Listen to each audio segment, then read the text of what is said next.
Hey everybody, it's your teen and tween librarian Rebecca, and we're back for another episode of Bedtime Stories. When last we left, we met several characters right away. We met Martha, the cook and housekeeper, who reminds me a little bit of Ludi from Princess and the Goblin, so I instantly love her, of course. We met Professor Otto Liedenbrock, and I think he's going to be really fun or annoying. Either way, he's a big character. And then, of course, lastly, we met Axel, who is the professor's nephew. And he's pretty funny, actually. So I'm really looking forward to these characters. Hopefully there'll be some other ones along the way that pepper it in. But these three main characters that we met so far, I'm all in for. Especially the professor and his eccentric qualities, if you will. One thing I forgot to mention last episode is that we are switching the frequency of these episodes from 5 times a week to 3 times a week. Hopefully you saw that in a social media post, but I just want to address it now. This is a lot of work.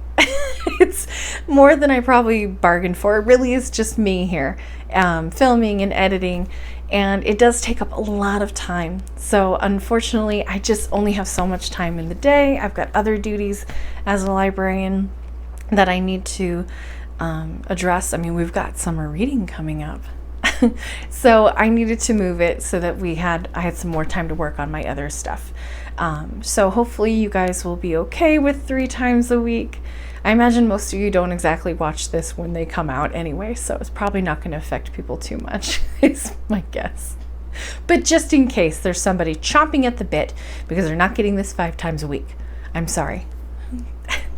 Anyway, let's go ahead and get started with Chapter 2 of Journey to the Center of the Earth by Jules Verne. Enjoy.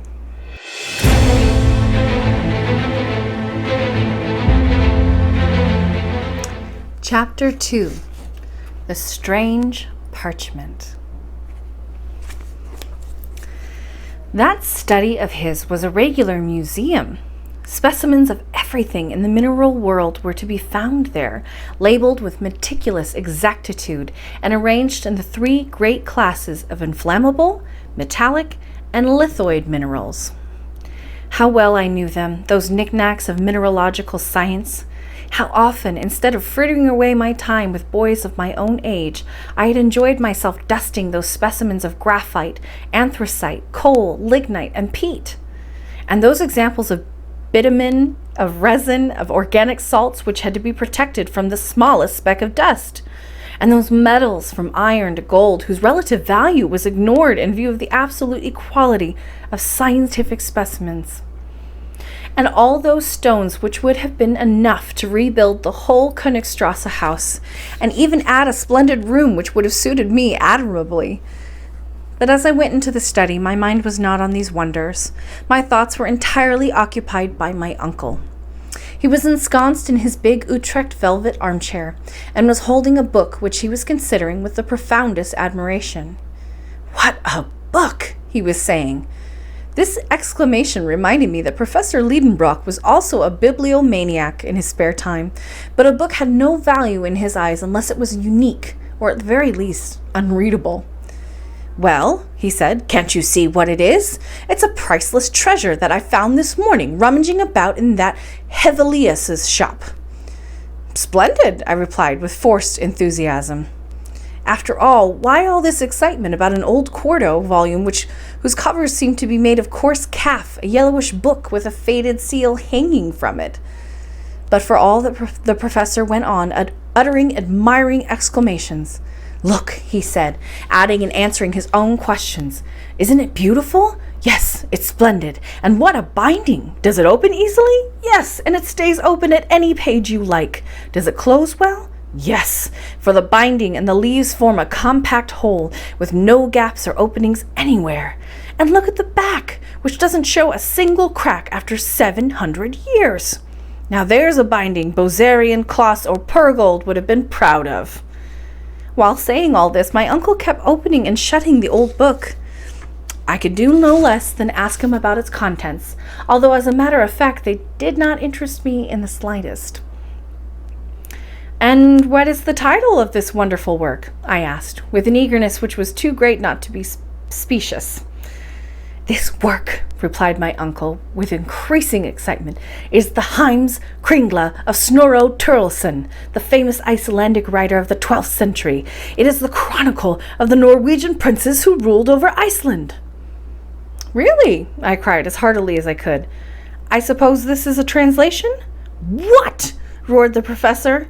"What would I be doing with a translation? This is the original work in Icelandic, that magnificent language which is both rich and simple and allows an infinite variety of grammatical combinations and verbal modifications." "Like German," I suggested, not altogether unhappily.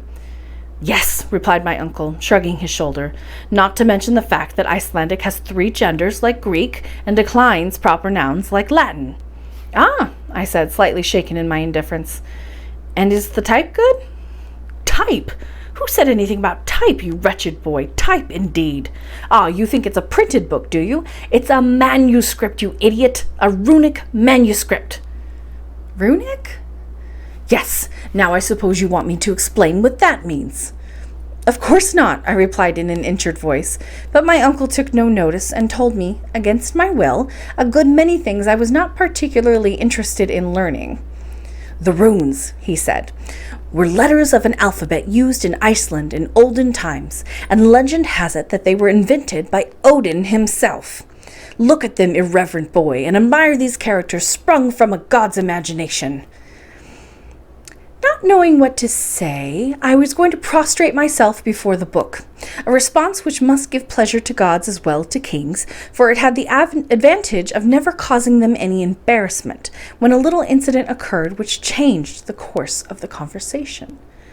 This was the appearance of a dirty piece of parchment, which slipped out of the book and fell on the floor.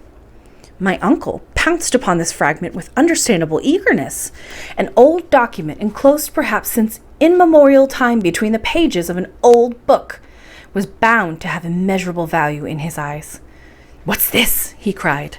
At the same time he carefully unfolded on his table a piece of parchment 5 inches by 3, containing a few lines of unintelligible characters. I reproduce them here. In fact, an exact facsimile. I consider it important to publish these strange signs, for they led Professor Liedenbrock and his nephew to undertake the strangest expedition of the 19th century. The professor considered this series of characters for a few moments. Then, raising his spectacles, he said, "These are runic letters. They are absolutely identical with those in Snorro Turleson's manuscript. But what on earth do they mean?"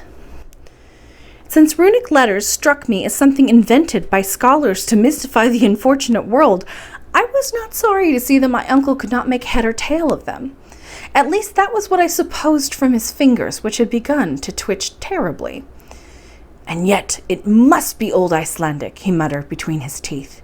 And Professor Liedenbrock would have known, for he was reputed to be a regular polyglot. Not that he could speak fluently all the 2,000 languages and 4,000 dialects used on this earth, but at least he was familiar with a good many of them. Faced with this difficulty, he was obviously going to lose his temper, and I was steeling myself for a violent scene when the little clock on the mantelpiece struck 2. At that moment, Martha opened the study door, saying, "The soup is ready." "To hell with the soup," cried my uncle, "and her that made it, and them that drink it." Martha took to her heels. I ran after her, and scarcely knowing how I got there, I found myself sitting in my usual place in the dining room. I waited for a few minutes. There was no sign of the professor. It was the first time, to my knowledge, that he had missed his dinner. And what a dinner it was! Parsley soup, a ham omelet seasoned with sorrel, veal with prune sauce, and for dessert, sugared prawns. The whole accompanied by an excellent Moselle wine. All this my uncle was going to miss on account of a scrap of old parchment. Naturally, as a devoted nephew, I considered it my duty to eat for him as well as for myself, and I carried out this duty conscientiously. "I've never known such a thing," said Martha. "Professor Liedenbrock not at table? Unbelievable, isn't it?" "It means that something serious is going to happen," said the old servant, wagging her head. In my opinion, it meant nothing at all, except perhaps a dreadful scene when my uncle found out that his dinner had been eaten. I had come to my last prawn when a stentorian voice tore me away from the pleasures of dessert. With one bound, I went from dining room to the study. And that's the end of chapter 2. Thank you for joining us for another episode of Bedtime Stories. Make sure you never miss an episode by subscribing to the library's YouTube channel. You can also find out what's happening at the library by visiting us on Facebook, Twitter, or Instagram. Or you can always just go to the library's website. I hope to see you again for the next episode of Bedtime Stories. But until then, be well and sleep well.